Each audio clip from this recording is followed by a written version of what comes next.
हा व्हिडिओ एक मुद्दाम बनवत आहे की आपल्या भिंतीला स्कर्टिंगला ओल कशी येते मित्रांनो, त्याचा एक तुम्हाला महत्त्वाचा पॉईंट दाखवतो. इंटरनल जर ओल असेल तर मित्रांनो ते आपल्या घरातलीच ओल असते. बऱ्याच जणांचा गैरसमज असतो की ते वरून ओल येते किंवा काही होतं मित्रांनो. तर एक नॉर्मल प्रॉब्लेम सांगतो.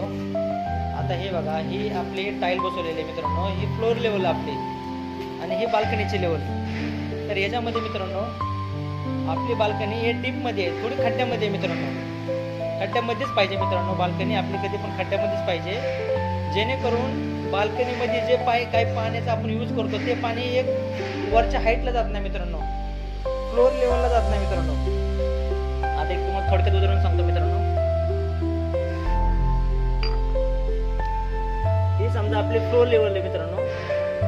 तर याच लेवलला जर टाईल असेल तर मित्रांनो याच्यावर जे पडणार पाणी ते पूर्ण पाणी आतमध्ये पसरण मित्रांनो, पूर्ण पाणी आतमध्ये पसरण. आणि तेच पाणी स्लॅब लेवलला जाऊन आपल्या कुठेतरी भिंतीला जर पाणी लागलं तर मित्रांनो ती ओल आपली वर्टिकल जाते, वरच्या बाजूला जाते आणि पूर्ण भिंती आपल्या ओल्या होतात मित्रांनो. हे बघा आपल्याला समजून येईल. त्यासाठी बाल्कनी हे डीप मध्येच पाहिजे मित्रांनो, खड्ड्यामध्येच पाहिजे, हे आपल्याला समजून येईल. हे बघा, आपल्या बाल्कनीची जर हाईट जर जास्त जर असेल तर याच्या थ्रू पाणी जाऊन लिकेज होण्याची शक्यता असते.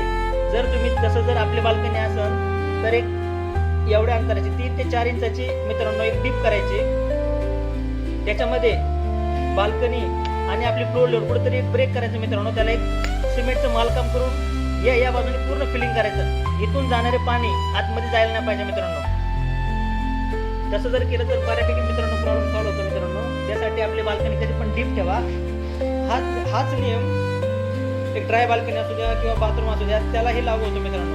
फ्लोअर लेवल आपलं बाथरूम असू द्या किंवा ड्राय बाल्कनी असू द्या, तिथून जर पाण्याचा सोर्स जर चालू झाला तर पूर्ण आपल्या स्लॅब लेवलला पसरते मित्रांनो. त्यासाठी आपण काय केलं दाखवतो. स्कर्टिंगला कोटिंग केलेलं आहे मित्रांनो. आणि त्याच्यानंतर आपलं हे प्लास्टर त्या लेवलला येणार मित्रांनो. स्कर्टिंगला पूर्ण कोटिंग केलेलं आहे.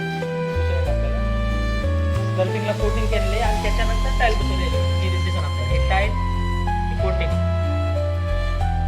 त्याच्यामुळे आपल्या भिंतीला काय ओल येणार नाही मित्रांनो. याची काळजी घ्या मित्रांनो.